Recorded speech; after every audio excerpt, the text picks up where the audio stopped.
Таяуда орталық телевизиясының ақпарат клиенті, орталық телевизиясының екінші арнасы, Анар Бұлт сияқты үлкен ақпарат тоғырлары Текес ауданындағы бір оқытушы туралы хабар берді.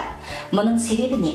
Кескінде 5 айдың 22 күні сағат 18-ден 38 минут өткенде Текес ауданы Қаратала қалашығы Центрлік бастауыш мектебінің 5 жылдық 3 классында ең соңғы қатарда отырған ол оқушы абайсызда қаламның басы тамағына кетіп қалып тұншығады.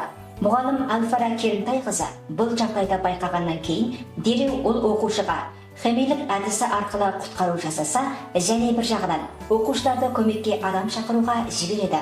Нәтижеде мұғалімнің дереу қолданған шұғыл құтқару әрекетінің арқасында 2 минуттан соң баланың тамағындағы қақалып қалған зат сәтті түрде аласталып, баланың өмірі құтқарылып, шипаханаға жеткізіледі.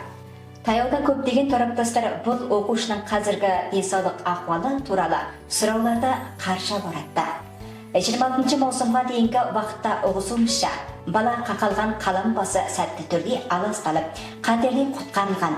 Ал оқушының әке-шешесі де Әлфара Керімтайқызына алғысын жаудырды.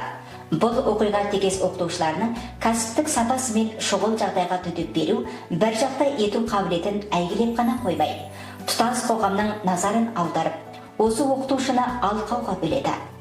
Медиамыз бұл ахуалды хабарлағаннан кейін, тораптастар Әлфара мұғалім бір отбасының болашағын құтқарды десті.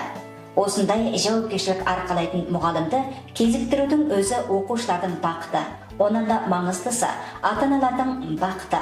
Сондықтан да бұл ахуал орталық телевизиясының ақпарат клиенті, орталық телевизиясының екінші арнасы Анар Бұлт сияқты үлкен ақпарат тоғырларының назарын жаппай аударды.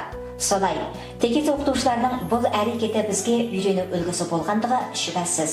Сондай-ақ бізге қауіпсіздік тәрбиесінің маңыздылығын көрсетіп берді. Ол бізге мектеп ауласындағы қауіпсіздік тәрбиесінде негізгі білім мен өнерді игерудің төтенше маңызды екенін ұғындырды.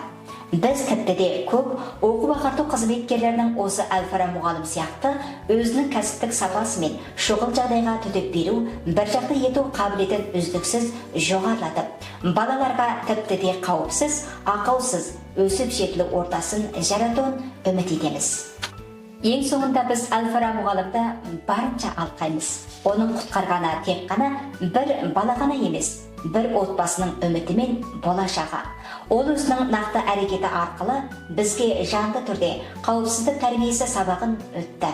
Мұндай жақсы оқытушы әрбір адамның үйренуіне татиды.